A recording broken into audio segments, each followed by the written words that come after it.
Hello friends, welcome to jobs in Telugu YouTube channel. Friends, ఇటీవల తెలంగాణ రాష్ట్ర ప్రభుత్వం అగ్రవర్ణాల పేదల్లో ఎకనామికల్లీ వీకర్ సెక్షన్స్ అయినటువంటి ఈడబ్ల్యూఎస్ అభ్యర్థుల కోసం 10% తెలంగాణ రాష్ట్రంలో రిజర్వేషన్స్ని కల్పిస్తూ ఉత్తర్వులను జారీ చేయడం జరిగింది. అయితే ఈ యొక్క రిజర్వేషన్స్కి సంబంధించి ఎప్పుడైతే కేంద్ర ప్రభుత్వం ఈడబ్ల్యూఎస్ రిజర్వేషన్ తీసుకొచ్చినప్పుడు పెట్టినటువంటి రూల్స్ ఏవైతే ఉన్నాయో అవే రూల్స్ వర్తిస్తాయి అని చెప్పేసి తెలంగాణ ప్రభుత్వం ఇటీవల దానికి సంబంధించినటువంటి నిర్ణయం కూడా తీసుకోవడం జరిగింది. సో ఆ రూల్స్ ప్రకారం అగ్రవర్ణాలలో ఉన్నటువంటి పేదలు ఎవరైతే ఉంటారో వాళ్ళు ఈ యొక్క ఈడబ్ల్యూఎస్ సర్టిఫికేట్స్కి అప్లై చేసుకోవచ్చు. సో ఈ యొక్క ఈడబ్ల్యూఎస్ సర్టిఫికేట్స్కి సంబంధించినటువంటి ఉండాల్సినటువంటి అర్హతలు ఏంటి, ఏ విధంగా అప్లై చేసుకోవాలనేటువంటి కంప్లీట్ డీటెయిల్స్ ఈ వీడియోలో నేను మీకు చెప్తాను. ఫ్రెండ్స్, ప్రతి ఒక్కరూ కూడా ఈ వీడియో చూస్తున్నటువంటి వాళ్ళు ఈ వీడియోని లైక్ చేసి మీ సపోర్ట్ అయితే ఇవ్వండి. ఫస్ట్ టైం మన ఛానల్ని విజిట్ చేసినట్లయితే ఖచ్చితంగా సబ్స్క్రైబ్ చేసి ఈ వీడియోని మీ ఫ్రెండ్స్ అందరికీ షేర్ చేయండి. ఇది ప్రతి ఒక్కరికి కూడా యూజ్ అయ్యేటువంటి వీడియో.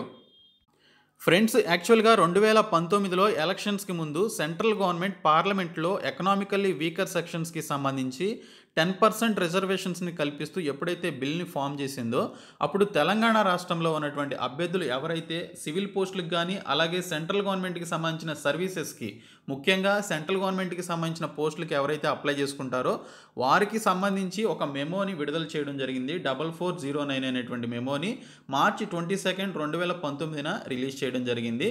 సో తెలంగాణకి సంబంధించిన అభ్యర్థులు ఎవరైతే సెంట్రల్ గవర్నమెంట్ రిలేటెడ్ పోస్టులకి అప్లై చేసుకుంటారో వాళ్ళు తహసీల్దార్ నుంచి ఈ యొక్క సర్టిఫికేట్ పొందడానికి ఈ విధంగా మెమో అయితే రిలీజ్ చేసింది.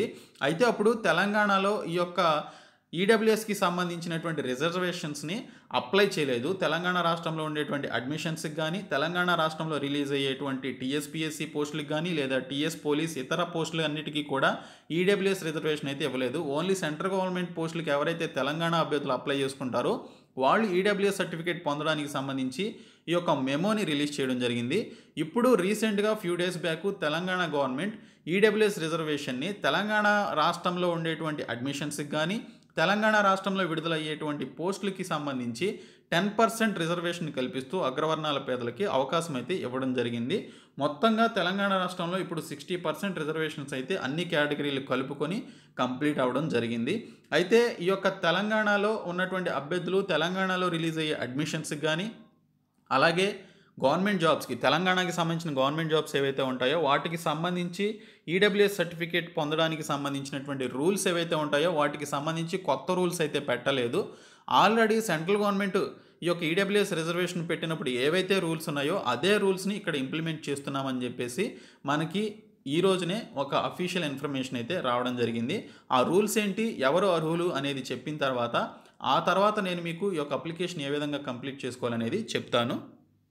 ఫ్రెండ్స్, ఈ యొక్క ఈడబ్ల్యూఎస్ రిజర్వేషన్కి సంబంధించి ప్రభుత్వం నుంచి మార్గదర్శకాలు అయితే రావడం జరిగింది. ఆ మార్గదర్శకాలు కూడా కేంద్ర ప్రభుత్వం విడుదల చేసినటువంటి మార్గదర్శకాలు ఏవైతే ఉన్నాయో అవే మార్గదర్శకాలని ఫాలో అవడం జరుగుతుందని చెప్పేసి మెన్షన్ చేశారు.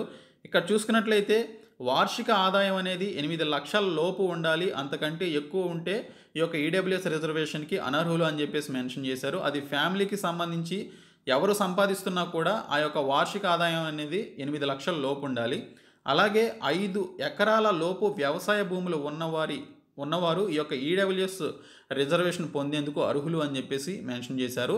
అంతకంటే ఎక్కువ భూములు ఉంటే అర్హులు కాదు అని చెప్పేసి మెన్షన్ చేశారు. ఓకే, తర్వాత చూసుకున్నట్లయితే నివాస స్థలం అనేది 1000 చదరపు అడుగుల లోపు ఉంటే అర్హులు.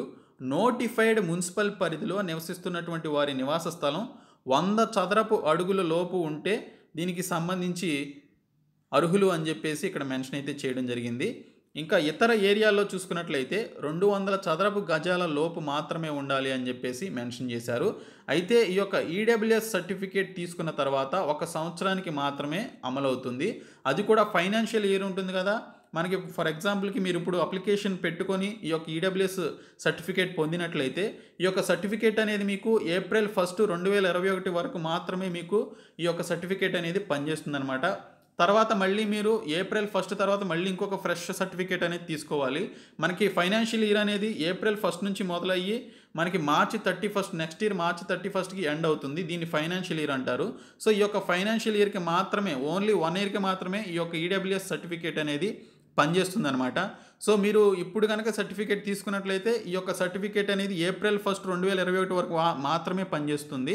మళ్ళీ మీరు ఏప్రిల్ 1 తర్వాత ఫ్రెష్‌గా మీరు మళ్ళీ ఇంకొక అప్లికేషన్ అనేది పెట్టుకోవాల్సి ఉంటుంది. అంటే సంవత్సరానికి మీరు ఒక అప్లికేషన్ అనేది మీ దగ్గర అనేది ఈడబ్ల్యూఎస్ సర్టిఫికేట్ అనేది పెట్టుకోవాలని చెప్పేసి ఇక్కడ క్లియర్‌గా మనకి ఇక్కడ మెన్షన్ చేయడం జరిగింది. సో దీనికి సంబంధించి ఏ విధంగా అప్లై చేయాలనేది దానికి సంబంధించిన డాక్యుమెంట్స్ చూపిస్తూ నేను మీకు చెప్తాను. అలాగే పీడిఎఫ్‌ని కూడా ప్రొవైడ్ చేస్తాను. ఫ్రెండ్స్, నేను ఇప్పుడు చెప్పాను కదా, ఒక న్యూస్ పేపర్ క్లిప్పింగ్ చూపించి ఏవైతే రూల్స్ చెప్పానో ఆ రూల్స్ ఇక్కడ కూడా మెన్షన్ చేశారు. 500 ఏకర్స్ కంటే అగ్రికల్చరల్ ల్యాండ్ ఎక్కువ ఉన్నట్లయితే వాళ్ళు నాట్ ఎలిజిబుల్ అనమాట. దానికంటే తక్కువ ఉండాలి. అలాగే 1000 స్క్వేర్ ఫీట్ కంటే రెసిడెన్షియల్ ఫ్లాట్ అనేది ఎక్కువ ఉంటే వాళ్ళు నాట్ ఎలిజిబుల్ అనమాట. దానికంటే తక్కువ ఉండాలి. తర్వాత చూసుకున్నట్లయితే రెసిడెన్షియల్ ప్లాట్ అనేది 100 స్క్వేర్ యార్డ్స్ కంటే ఎక్కువ ఉన్నట్లయితే వాళ్ళు నాట్ ఎలిజిబుల్. దానికంటే తక్కువ ఉండాలి. తర్వాత residential plot of 200 square yards కంటే ఎక్కువ ఉన్నట్లయితే వాళ్ళు నాట్ ఎలిజిబుల్. దానికంటే తక్కువ ఉండాలి. ఓకే, ఇప్పుడు మీకు రూల్స్ అర్థమైనాయి కదా. సో ఈ 4 రూల్స్ ఖచ్చితంగా ఉండాలి. అలాగే 8 లక్షల లోపు ఈ యొక్క యాన్యువల్ ఇన్కమ్ అనేది ఆ ఫ్యామిలీలో ఎవరు సంపాదించినా లేదా ఫ్యామిలీ మొత్తం సంపాదించినా కూడా ఆ యొక్క యాన్యువల్ ఇన్కమ్ అనేది 8 లక్షల లోపు ఉంటేనే వాళ్ళు దీనికి సంబంధించి ఎలిజిబుల్ అవుతారు. ఇవి రూల్స్. ఇప్పుడు ఏ విధంగా అప్లై చేయాలనేది చెప్తాను.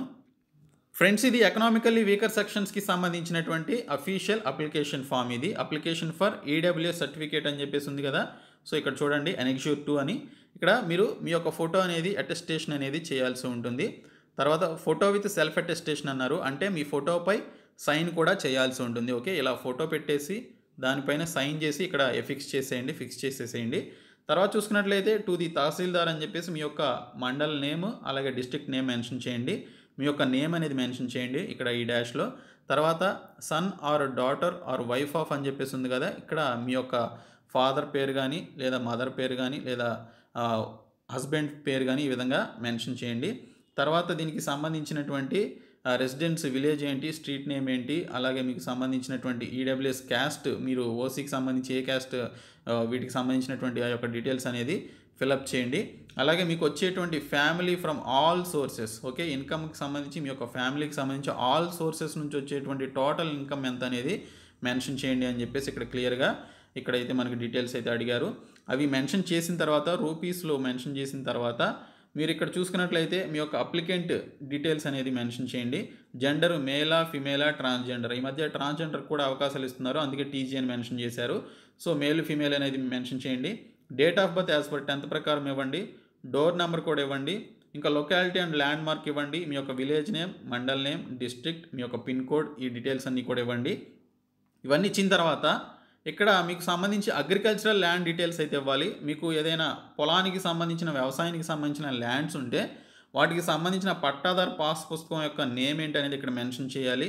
అలాగే relationship with the applicant, okay, ఈ యొక్క అప్లికెంట్ తోటి ఈ యొక్క పట్టాదారు పాస్ పుస్తకం ఉన్నటువంటి ఆ వ్యక్తి ఎవరైతే ఉంటారో వాళ్ళకి సంబంధించి ఎటువంటి సంబంధం కలిగి ఉందనేది మెన్షన్ చేయాలి. సీరియల్ నెంబర్, ఎక్స్టెంట్ ఇన్ ఏసీజీటీఎస్, అలాగే పీబీపీ నంబర్, ఇవన్నీ అడిగారు. ఇవి కనుక మీకు తెలియపోతే ఈ డీటెయిల్స్ అన్నీ మీరు ఏం చేస్తారు అంటే మీ దగ్గరలో ఉన్నటువంటి విఆర్ఓ దగ్గరికి వెళ్ళి మీ దగ్గర ఉన్నటువంటి ఆ యొక్క పొలానికి సంబంధించిన రిజిస్ట్రేషన్ డాక్యుమెంట్స్, అలాగే ఈ పాస్ పుస్తకాలు ఉంటాయి కదా పొలానికి సంబంధించి, ఈ 2 తీసుకుని వెళ్ళి ఆ విఆర్ఓని కలిస్తే అతను చెప్తాడు ఈ డీటెయిల్స్ అన్నీ.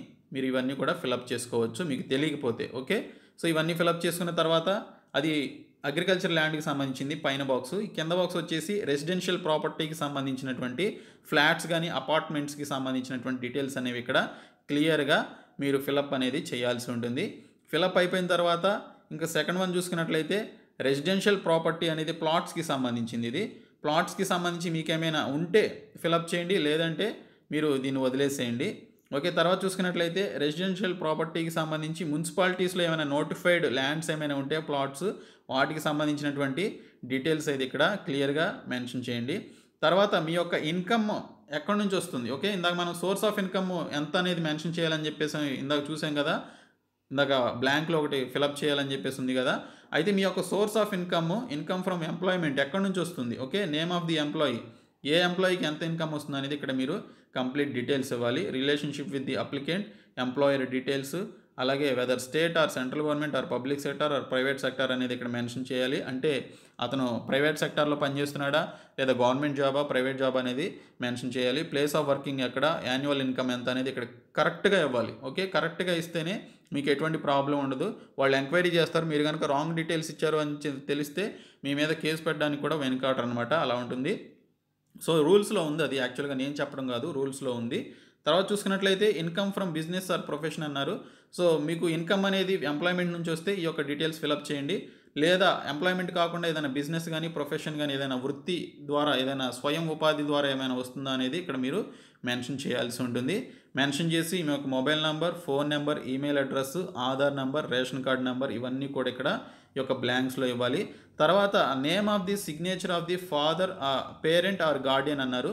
సో మీ పేరెంట్స్లో ఎవరో ఒకరితోటి సైన్ చేయించండి. తర్వాత యువర్స్ ఫెయిత్ఫుల్లీ అని చెప్పేసి ఉంది, సిగ్నేచర్ ఆఫ్ ది అప్లికెంట్ అని చెప్పేసి ఉంది, కింద సిగ్నేచర్ చేసేయండి.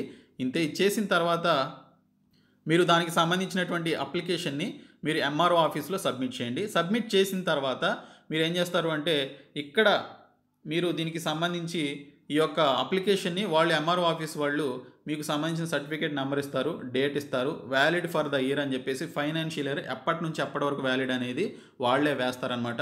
వేసి ఈ బ్లాంక్స్ కూడా వాళ్ళే ఫిలప్ చేసేసి ఇక్కడ చూసుకున్నట్లయితే చివరగా వీటికి సంబంధించినటువంటి తహసీల్దార్ సైన్ విత్ సీల్ అనేది వేస్తారు. ఇక్కడ సీల్ వేసేసి ఇక్కడ మీ యొక్క ఫోటో కూడా అంటించేసి మీకు సంబంధించి ఈ యొక్క సర్టిఫికేట్ అనేది ఇష్యూ చేయడం జరుగుతుంది. సో ఇక్కడ ఈ రూల్స్ అన్ని వీళ్ళు పాటిస్తున్నారని చెప్పేసి ఇవన్నీ కూడా మెన్షన్ చేసేసి మీకు అయితే సర్టిఫికేట్ ఇస్తారు. జస్ట్ 3 పేజెస్ అనమాట. ఈ 3 పేజెస్ ఉన్నటువంటి పీడిఎఫ్ నేను మీకు డిస్క్రిప్షన్లో ప్రొవైడ్ చేస్తాను. మీరు డౌన్లోడ్ చేసుకొని దీనికి సంబంధించి అప్లై చేసుకోవాలనుకున్నటువంటి వాళ్ళు అప్లై చేసుకోండి. ఇది ఓన్లీ 1 ఇయర్ వరకు మాత్రమే ఎలిజిబిలిటీ ఉంటుంది. తర్వాత ఎవ్రీ ఇయర్ ఫ్రెష్గా ఫైనాన్షియల్ ఇయర్ ఏప్రిల్ నుంచి మార్చ్ వరకు మీరు తీసుకోవాల్సి ఉంటుంది. అది ఆ యొక్క ఫైనాన్షియల్ ఇయర్ వరకు మాత్రమే ఎలిజిబిలిటీ ఉంటుందని ఆల్రెడీ నేను చెప్పడం జరిగింది, రూల్స్లో అయితే ఉంది. సో ఈ విధంగా సర్టిఫికేట్స్కి సంబంధించి అప్లై చేసుకోండి, ఈడబ్ల్యూఎస్ సర్టిఫికేట్కి సంబంధించి. సో నేను మీకు ఈ యొక్క పీడిఎఫ్ని డిస్క్రిప్షన్లో ప్రొవైడ్ చేస్తాను. డౌన్లోడ్ చేసుకొని ఈ యొక్క సర్టిఫికేట్స్కి అప్లై చేయండి. ఈ వీడియోని ఖచ్చితంగా లైక్ చేసి మీ సపోర్ట్ అయితే ఇవ్వండి. ఈ వీడియోని మీ ఫ్రెండ్స్ అందరికీ షేర్ చేయండి. Thank you so much guys.